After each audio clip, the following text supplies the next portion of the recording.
Why do conservatives want Americans to work until they drop?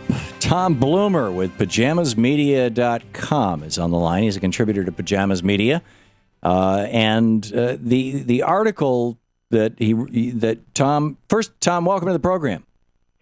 Yeah, thanks for having me. The title of the article, since you're getting to it, was called End the Life Expectancy, quote, Handouts, end quotes, and encourage, not order, post-retirement work.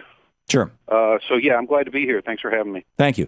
And I don't think anybody would discourage post-retirement work. A lot of people, after they retire, find that life seems to have a little less meaning and they want something to do. And actually, our government does discourage post-retirement work already in at least two ways. One, if you happen to need to retire and start collecting Social Security benefits at 62, and then you say, I really should continue working, keep my skills sharp, maybe I'm going to live to be 90, so I better be ready for it. The Social Security Administration takes away $1 of benefits for every $2 of work you do once you've earned about $14,000. So if that's because you chose early retirement. Well, it is because you chose early retirement, but frankly, sometimes I'm not sure that people are fully aware of their choices. So do you want to do away with early retirement? Is that what you're suggesting? No, I'm suggesting that you do away with the earnings penalty. I'm suggesting that if you're going to collect at 62 and want to keep on working, keep on working. So that's vastly preferable to having somebody to decide halfway through a year to stop working only because they're going to get penalized to the tune of 50%. So you want to lower the retirement age to 62? No, I said I want to keep the early retirement age for collecting Social Security benefits at 62 while repealing the retirement earnings penalty. Why? That will remove a barrier to folks who are 62 who say, hey, I really need my Social Security benefits, but I would like to continue working without penalty. Okay. All right. So this would only anybody who retires at 62 and then decides that they want to go back into the workforce and still needs that $700-800 a month Social Security check in order to survive is not going back into the workforce as an MD. They're going back into the workforce as a Walmart greeter. They're going back into the work. Well, I don't know that it's even going back into the workforce. It's perhaps continuing to work. In other words, you're assuming that person left wherever they were working and decided to work somewhere else, and that's not necessarily going to be the case. If that earnings penalty is gone, they just may stay where they are. Sure. And say, okay, I could use those benefits. Okay, so how are we going to pay for this? Easily, because people who haven't been working are going to work, or people who stop working once they hit the 14,000 mark are going to keep on working, and they'll generate more FICA taxes, employer and employee, and more federal taxes and more state taxes. But that's true even with the penalty.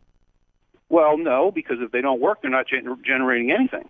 Oh, you're saying because there's this disincentive to work. Okay, I think we're descending into Wonkville here, into the minutia of this.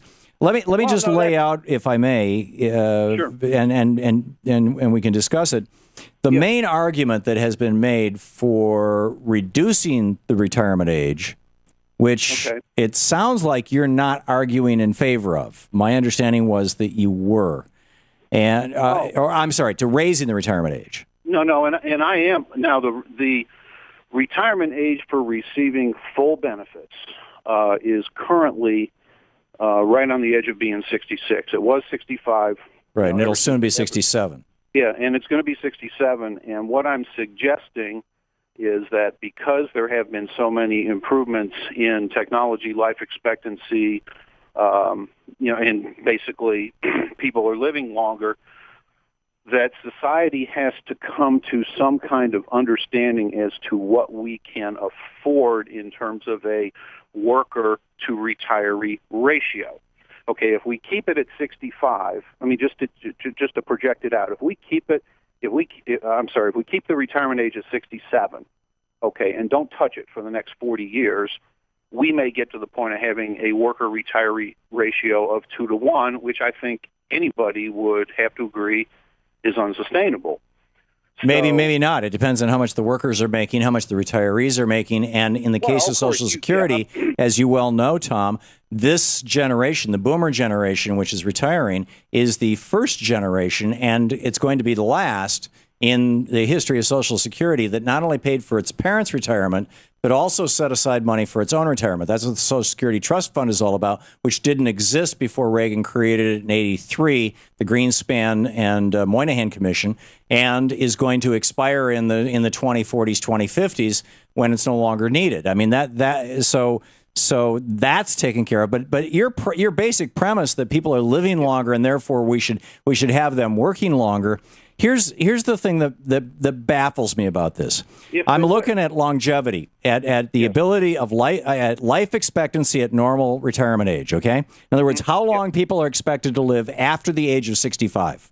Yeah, sure. And what we see is in 1910, the average person was expected to live after the age of 65 14 years, okay? Mm-hmm.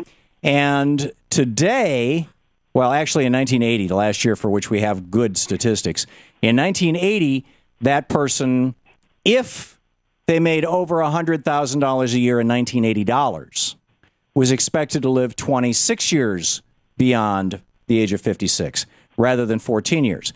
So if you look at white-collar workers and wealthy people, their lifespan has gone up by almost 20 years since 1910. But if you look at people who earn under $50,000 a year, in 1910, 15%, or 15 years after 65, they were dead. And in 1980, 15 and a half years after 1965, they were dead. Do you really want bricklayers laying bricks at the age of 70? I didn't say I did. I wouldn't mind it if they're up for it and if they want to do it themselves. I don't have a problem with that at all. What we got to understand, and basically this should be inherent. This should be understand when you read off the older statistics. There were an awful lot of people who never made it to 65, included in the statistic you mentioned, and therefore, in terms of trying to structure a Social Security type system, and therefore there were an awful lot of people who paid into the system and never got anything from it because they passed away before they had a chance to do it. If you look at the bottom half of Americans, though, I'm talking about literally right from the median down. So that would be 44,000 and change right now. That number from 1910 to today has changed by less than a year. The number of years you're expected to live after the age of 65. It has changed by almost 20 years for those people who are making over $100 to $150,000 a year. I'll take your word for it for the moment, but I'm going to have to verify that because obviously it's a relevant data point. The Center for Economic and Policy Research, CEPR, has documented this thing 16 Ways to Sunday, and I commend you to their work. But I didn't think this was any secret. It's been documented in books like Wilkerson's The Spirit Level. It's a bestseller around the world right now about inequality in the United States, how people who live above the median income level live longer, and those at the median level or below live the same as they did in 1910 before we even had antibiotics. Well, that's strange to imagine because the average life expectancy in 1900 was at birth was 49.2 years. So what that's telling me is very few people of any economic strata got to 65. So you're talking about we're talking about population group. Yeah, you'll have to look at the numbers. We're talking about retirement age. Maybe it's not 65, but the point is that rich people are the ones who are living longer. Anyhow, hang on just a second. This is the Thom Hartmann Program. Tom Blumer, pajamasmedia.com. You can read his article over there titled "End the Life Expectancy Handout and Encourage Post-Retirement Work." Thank you, Tom.